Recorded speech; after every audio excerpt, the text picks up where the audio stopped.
Meus amigos, meus irmãos, que a paz de Jesus nos envolva hoje e sempre. Hoje nós vamos estudar na modalidade perguntas e respostas. Já estamos hoje, gente, na edição 35. Então, desde já agradeço as pessoas, que interagem com o canal e que mandam suas dúvidas para que nós possamos formar essa reflexão em cima de perguntas e de respostas. As questões que nos chegaram são muito boas e vamos, a partir de agora, começar a comentar, pela ótica da doutrina espírita, esses questionamentos. A primeira diz assim: a pureza da alma é uma conquista ou um presente de Deus? Gente, nós já sabemos, pelos estudos da doutrina espírita, que um dia todos nós chegaremos a ser espíritos puros, não é? Mas veja o que diz a espiritualidade a esse respeito no Livro dos Espíritos. Eles dizem assim: a cada nova existência, o espírito dá um passo na senda do progresso. Quando se despojou de todas as impurezas, não precisa mais das provas da vida corpórea. Então, gente, nós já compreendemos aqui que a nossa conquista, de evolução é passo a passo, existência por existência. Por quê? Porque na obra de Deus não há privilégios. Vamos ver o complemento da espiritualidade. Eles dizem assim: na justiça divina não há privilégios.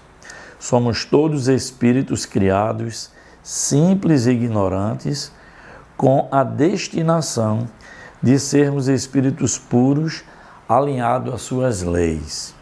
Dessa forma, ninguém já nasce puro e a pureza da alma é sempre uma conquista do esforço e da perseverança daquele que busca evoluir no caminho do bem. Anjos, portanto, são todos aqueles que bem souberam caminhar no dever retamente cumprido e que já conquistaram a liberdade psicológica, emocional e espiritual. Então é isso, não é? Quando nós dizemos assim, nós temos nossos anjos, nada mais, amigos e irmãos, que espíritos que evoluíram, que trilharam a senda do bem, que souberam passo a passo e se alinhando com as leis divinas e finalmente conquistaram realmente a sua liberdade, emocional, psicológica e espiritual. Então fica aqui a resposta de que para Deus não há privilégio e sim, a cada nova existência nós vamos conquistando um novo degrau na nossa evolução. Questão número 2 diz assim: me fale do que é necessário para a recuperação de uma alma que muito errou. Essa questão, gente, é muito profunda, é muito sensível, porque muita gente aqui no plano terreno tem esse mesmo questionamento. Se sente muitas vezes a pior das criaturas, porque na jornada cometeu muitos erros, teve algumas quedas morais e fica aquela falsa impressão da destinação, ou vai para o céu ou vai para o inferno. E nós sabemos que na justiça divina não é assim que acontece, gente. Há pessoas que sentem muita vergonha do que praticaram, do que fizeram, das escolhas equivocadas. Mas, ora, todos nós teremos nova oportunidade. Vamos ver o que nos orienta a espiritualidade amiga. No nosso nível espiritual, todos erramos. Por que eles começam dizendo isso? Porque no estudo da escala espírita, nós ainda somos espíritos, gente, de terceira ordem, ou seja, espíritos imperfeitos. Assim, compreendendo, sabemos que todos nós, em maior ou menor grau, nós erramos, não é? Eles dizem assim: errando mais ou menos, importante saber, entretanto, que Deus sempre há de nos oportunizar ensejo de redenção através das novas encarnações. Caberá ao espírito endividado se fortalecer e, pela via do arrependimento sincero, expiar suas faltas cometidas e reparar o mal que tenha feito aos outros ou a si mesmo. Gente, essa colocação dos espíritos traz muito ensinamento. Primeiro, que todos nós erramos, não é? Então ninguém precisa apontar o erro de ninguém, porque todos nós, em algum momento, nos equivocamos também. Outra questão muito importante é que Deus jamais, na sua infinita soberania de justiça e de bondade, vai nos condenar para sempre. Pelos processos da reencarnação, Deus está assim nos oportunizando o ensejo de fazer melhor hoje do que fizemos ontem. É a oportunidade do recomeço, gente. E então tudo começa por onde? Para que a gente possa se recuperar de uma jornada infeliz ou de várias existências se equivocando. Tudo começa pelo arrependimento sincero, não é? Porque nós já estudamos que o remorso apenas nos cristaliza, nos engessa na culpa e na dor. Mas o arrependimento sincero é o grande primeiro passo para a nossa verdadeira libertação espiritual. Então, como diz aqui a espiritualidade, tudo começando pelo arrependimento sincero, é nessa via que o Espírito então vai expiar aquelas faltas que cometeu e finalmente reparar o mal cometido contra os outros e contra, às vezes, ele próprio. Então é isso, não é? O que diz a pessoa, me fale o que é necessário para a recuperação. Gente, é isso. É a tomada de consciência, não é de que erramos, é nos arrependermos sinceramente e ter coragem, gente, de olhar de frente para o que virá, que é um processo expiatório, natural, que é seguindo a consequência daquilo que nós fizemos e escolhemos, e para que a libertação seja inteira, é preciso que então arrependimento, expiação, é a reparação, é devolver ao outro aquilo que lhe fizemos, que lhe retiramos, então é levar ao outro a paz que um dia fizemos com que ele perdesse. Tá certo, gente? Então, isso é o processo de recuperação, de redenção de uma alma compromissada com a justiça divina. E voltando a frisar, ninguém será condenado eternamente, não é? Já vimos que céu e inferno é um estado da alma, daquele que está em equilíbrio ou em desarmonia e sofrimento. Então, espero que tenha conseguido, né, trazer uma luz, um esclarecimento para a pessoa que nos enviou essa questão e que não é uma questão de uma pessoa, é a questão de muitas pessoas aqui no plano terreno que, quando vão em busca do atendimento fraterno, chegam normalmente com esse peso porque erraram, porque falharam e precisam compreender, sim, que nós somos humanos, espíritos de terceira ordem, mas que a pedagogia do Cristo sempre é essa. Vá e não torne a errar, tá certo? Esse é o grande ensinamento de Jesus para todos nós, espíritos ainda em caminhada para o progresso. Vamos para a terceira questão, que também é muito interessante. Diz assim uma pessoa: será que realmente é necessário sofrer tanto? Gente, é outro questionamento que toca em muita gente. Não é? Porque, volto a dizer, todos nós, ou em existências anteriores, ou na atual existência, entramos em erro. Fizemos escolhas ruins, prejudicamos a nós ou aos outros.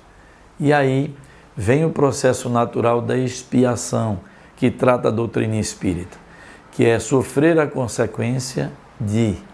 Então, se nós plantamos muito bem, qual será a consequência, gente? Colhermos frutos doces, sadios, harmoniosos. Mas se nós plantamos mal, se nós ferimos a nós, as outras pessoas, se ignoramos, né, que a nossa liberdade dada por Deus não é uma arma em nossa mão, mas uma potencialidade de auxílio, de crescimento espiritual. Então, quando nós não fazemos boas escolhas, o processo natural é sofrer a consequência desse nosso mau plantio. Isso está na fala até do apóstolo Paulo, não é? Dizendo dessa mesma maneira. Então, a doutrina espírita apenas realça aquilo que na época do Cristo já era tratado pelo apóstolo Paulo, dizendo isso, de tudo aquilo que o homem planta é daquilo que há de colher. Então a pessoa normalmente, quando está num processo expiatório, não é, se redimindo perante a justiça divina e muitas vezes pela dor, porque não soube evoluir pelo amor, aí cai em questionamento, meu Deus, será que realmente é necessário que eu sofra tanto? Vale aqui, gente, salientar que Deus é soberanamente justo e bom. E jamais nos colocaria uma dor se não fosse educativa, se não fosse essa dor relacionada com o nosso próprio plantio. Lembram da frase que a gente repete? Somos herdeiros de nós próprios. Aí a espiritualidade diz assim, é uma pergunta recorrente quando estamos em processo de resgate pela dor educativa, como consequência das escolhas equivocadas que fizemos. Importante saber que ninguém sofre por acaso e que o plano encarnatório, como já estudamos, é fruto de muito estudo e planejamento espiritual. Então é isso, gente, já estudamos aqui no canal. Quando nós vamos reencarnar, nós próprios já temos o conhecimento, quando é o nosso merecimento, de conhecer as expiações que nos aguardam. E muitas vezes nós até participamos da escolha de algumas provas que também desejamos para que possamos ratificar a nossa perseverança no bem e não mais naqueles erros que cometemos. Então, a resposta está dada, gente. Realmente que é necessário sofrer quando escolhemos mal? Sim. Para evoluir? Nem sempre. Volto a dizer, podemos evoluir pelo amor, pela via da harmonia, do entendimento, do estudo, da paz, da concordância. Mas quando nós negligenciamos os ensinamentos do Cristo, nos desalinhamos temporariamente das leis de Deus, que estão em nossa própria consciência, aí sim, o sofrimento, ele vem nos acompanhar para que nós despertemos para a nossa realidade de espíritos em progresso. Então, essa é a explicação para essa questão tão importante e que é uma questão de tantas pessoas. Vamos nos encaminhando para a última questão de hoje, não é? Dessa manhã tão boa, tão bacana. Vamos então responder a quarta questão que diz assim: comente sobre as qualidades de um bom médium. Então, primeiro nós vamos falar o que é um bom médium, não é, gente? É todo aquele que busca vencer suas más inclinações e que busca também se alinhar às leis divinas ou naturais. Esse é um bom médium, é aquela pessoa que já tem percepção e sensibilidade para o mundo espiritual e que pode, se desejar, colocar essa sua potencialidade da mediunidade a serviço do próximo, a serviço do bem. Dentro das casas espíritas bem orientadas, nós temos muitos bons médiuns, não é? Aqueles que buscam o alinhamento com as leis divinas e com muita, mas muita disciplina se colocam a serviço do bem. Então, qual a característica desses médiuns? Fui buscar na espiritualidade, eles dizem assim: primeiro é importante saber que mediunidade não é privilégio e que também não está ligada ao adiantamento moral de quem a possui. Ou seja, mediunidade não é prêmio, não é privilégio, é mecanismo também de evolução. E não se prende à qualidade, à condição moral de quem a possui. Ou seja, a mediunidade pode vir para um espírito encarnado, em paz, em equilíbrio, como para pessoas ainda em desequilíbrio, ainda em sofrimento e ainda muito desalinhadas, não é, com a justiça divina. Então, a mediunidade nem é prêmio, nem é privilégio. Vem para que todos possam, no uso da mediunidade, redimir-se dos erros que cometeram. É um dos mecanismos de redenção, não é? E aí, quais as qualidades de um bom médium? Começo pelaquela que Emmanuel disse a Chico Xavier. Quer ser, Chico, um bom médium? Disciplina, disciplina e terceiro, disciplina. Então, um bom médium tem muita disciplina, humildade de reconhecer aonde está falhando.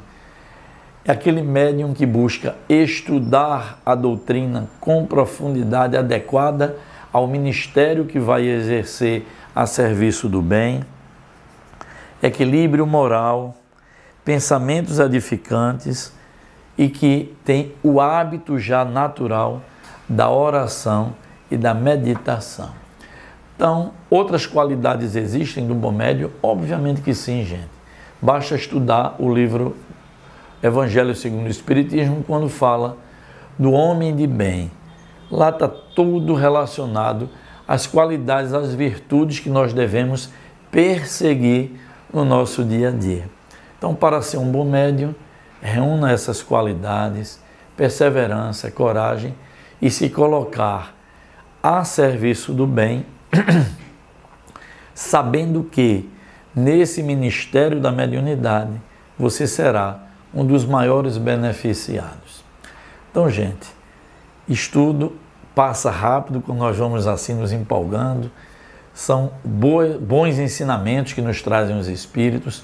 Volto a dizer, se gostaram, gente, reflitam, se aprofundem, deixem aqui o seu like que nos ajuda na plataforma. Não esqueçam, gente, dê mesmo like no estudo, divulguem, incentivem os nossos irmãos e irmãs se inscreverem no nosso canal e vamos esperar em Deus, não é? Ele assim o permitindo, que próximo sábado nós estejamos aqui novamente. E se você está aqui pela primeira vez, se inscreva no canal e participe a cada sábado conosco. Gente, de todo o coração, desejo muita paz, muita luz e um bom final de semana a todos.